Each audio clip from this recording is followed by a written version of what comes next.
Already grappling with effects of a global pandemic, South Asia is now confronting another major cause for concern. Cyclone Amphan, a storm of historic scale, is churning over the Bay of Bengal and about to bear down on the coastal regions bordering Bangladesh and India. The India Meteorological Department, or IMD, briefly classified Amphan as a supercyclonic storm, the department's highest storm classification, on par with a Category 5 hurricane on the Saffir-Simpson scale.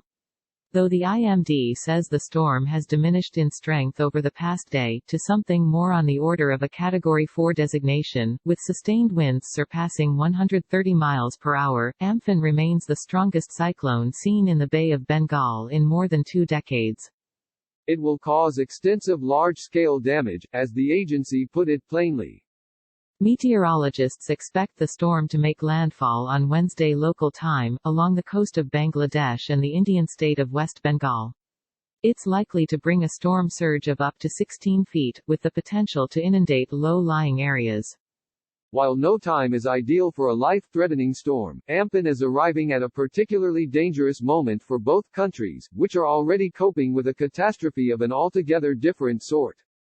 India has reported more than 100,000 confirmed cases of the coronavirus, while Bangladesh has reported some 25,000. Both countries have responded to the pandemic with extended lockdowns seeking to keep people separate and the virus relatively contained.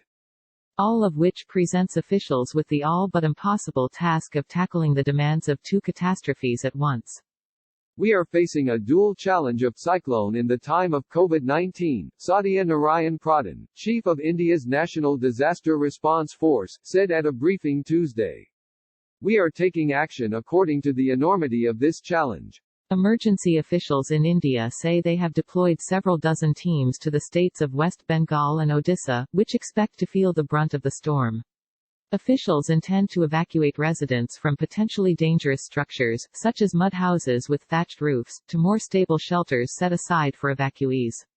Traffic to both states on roads and rail has been diverted or outright suspended, as well. In Bangladesh, meanwhile, the country's disaster management minister told the BBC and other media outlets that they expect to evacuate about 2 million people from regions sitting in the cyclone's path. But options are limited. Both countries are already using many makeshift shelters for overflow coronavirus treatment centers, and social distancing measures have meant a significant reduction of capacity in the shelters that remain available. What's more, as the Washington Post has reported, some residents have voiced resistance to the very idea of evacuating and the infection risk it may represent.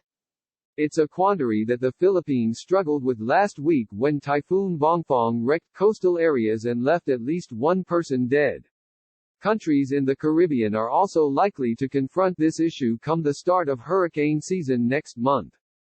Indian Prime Minister Narendra Modi said he has reviewed the country's response plans with several prominent ministers. I pray for everyone's safety, he tweeted Monday, and assure all possible support from the central government.